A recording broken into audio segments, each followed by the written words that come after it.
This is the audio recording of Greyling by Jane Yolen. Once upon a time, when wishes were aplenty, a fisherman and his wife lived by the side of the sea. All that they ate came out of the sea.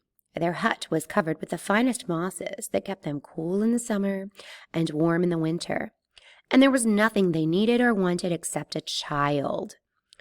Each morning when the moon touched down behind the water and the sun rose up behind the plains, the wife would say to the fisherman, "You have your boat and your nets and your lines, but I have no baby to hold in my arms." And again in the evening it was the same. She would weep and wail and rock the cradle that stood by the hearth, but year in and year out the cradle stayed empty. Now the fisherman was also sad that they had no child, but he kept his sorrow to himself so that his wife would not know his grief, and thus double her own. Indeed, he would leave the hut each morning with a breath of song, and return each night with a whistle on his lips. His nets were full, but his heart was empty, yet he never told his wife. One sunny day, when the beach was a tan thread spun between sea and plain, the fisherman, as usual, went down to his boat. But this day he found a small gray seal stranded on the sandbar, crying for its own. The fisherman looked up at the beach. He looked up the beach and down. He looked in front of him and behind, and he looked to the town on the great gray cliffs that sheered off into the sea. But there were no other seals in sight. So he shrugged his shoulders and took off his shirt. Then he dipped it into the water and wrapped the seal pup carefully in its folds. "You have no father and you have no mother," he said, "and I have no child. So you shall come home with me." And the fisherman did no fishing that day, but brought the seal pup wrapped in his shirt straight home to his wife. When she saw him coming home early with no shirt on, the fisherman's wife ran out of the hut, fear riding in her heart. Then she looked wonderingly at the bundle which he held in his arms. "It's nothing," he said, "but a seal pup I found stranded in the shallows and longing for its own. I thought we could give it love and care until it's old enough to seek its kin."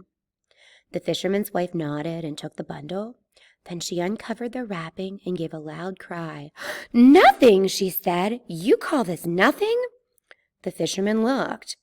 Instead of a seal lying in the folds, there was a strange child with great gray eyes and silvery gray hair smiling up at him. The fisherman wrung his hands. "It is a selchie," he cried. "I've heard of them. They are men upon the land and seals in the sea. I thought it was but a tale." "Then he shall remain a man upon the land," said the fisherman's wife, clasping the child in her arms, "for I shall never let him return to the sea." "Never," agreed the fisherman, for he knew how his wife had wanted a child, and yet in his secret heart he wanted one too. Yet he felt somehow it was wrong. "We shall call him Greyling," said the fisherman's wife, "for his eyes and his hair are the color of a storm-coming sky. Greyling, though he has brought sunlight into our home." And though they still lived by the side of the water in a hut covered with mosses that kept them warm in the winter and cool in the summer, the boy Greyling was never allowed into the sea. He grew from a child to a lad. He grew from a lad to a young man. He gathered driftwood for his mother's hearth and searched the tide pools for shells for her mantle. He mended his father's nets and tended his father's boat. But though he often stood by the shore or high in the town on the great gray cliffs, looking and longing and grieving his heart for what he did not really know, he never went into the sea. Then one wind-wailing morning, just 15 years from the day that Greyling had been found, a great storm blew up suddenly in the north. It was such a storm as had ever been seen before. The sky turned nearly black, and even fish had trouble swimming. The wind pushed huge waves onto the shore. The waters gobbled up the little hut on the beach, and Greyling and the fisherman's wife were forced to flee to the town high on the great gray cliffs.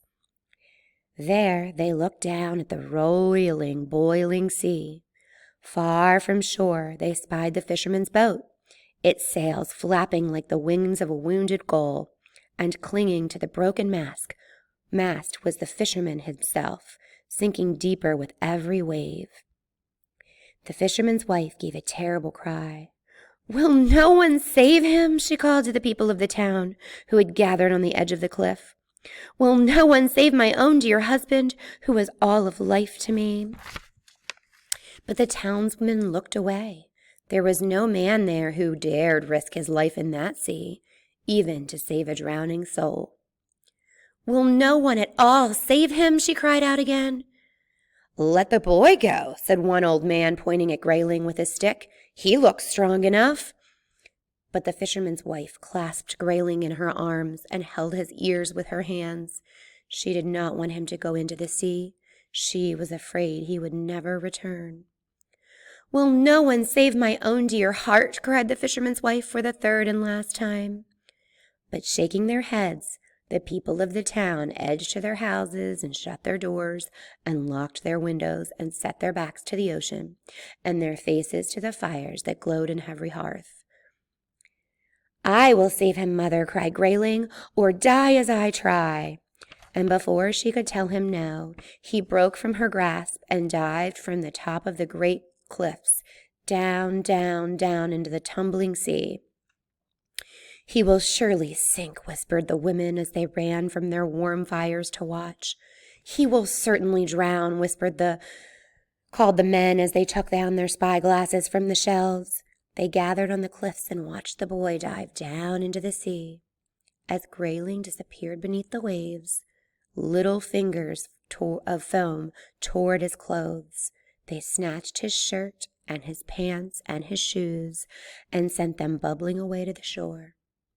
And as Greyling went deeper beneath the waves, even his skin seemed to slough off until he swam, free at last, in the sleek gray coat of a great gray seal. The Selkie had returned to the sea. But the people of the town did not see this. All they saw was the diving boy disappearing under the waves, and then further out, a large seal swimming toward the boat that wallowed in the sea. The sleek gray seal, with no effort at all, eased the fisherman to the shore through the waves, though the waves were wild and bright with foam. And then, with a final salute, it turned its back on the land and headed joyously out to sea. The fisherman's wife hurried down to the sand, and behind her followed the people of the town. They searched up the beach and down, but they did not find the boy.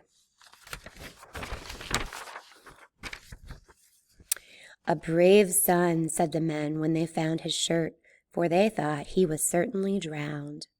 "A very brave son," said the women when they found his shoes, for they thought him lost for sure. "Has he really gone?" asked the fisherman's wife of her husband when they were at last alone. "Yes, quite gone," the fisherman said to her. "Gone where his heart calls, gone to the great wide sea. And though my heart grieves at his leaving, it tells me this way is best." The fisherman's wife sighed, and then she cried, but at last she agreed that perhaps it was best. "For he is both man and seal," she said, "and though we cared for him for a while, now he must care for himself." And she never cried again. So once more they lived alone by the side of the sea in a new little hut, which was covered with mosses to keep them warm in the winter and cool in the summer. Yet once a year a great gray seal is seen at night near the fisherman's home, and the people in town talk of it and wonder. But seals do come to the shore, and men do go to the sea, and so the town folk do not dwell upon it very long. But it is no ordinary seal. It is Greyling himself, come home, come to tell his parents tales of the lands that lie far beyond the waters, and to sing them songs of the wonders that lie far beneath the sea.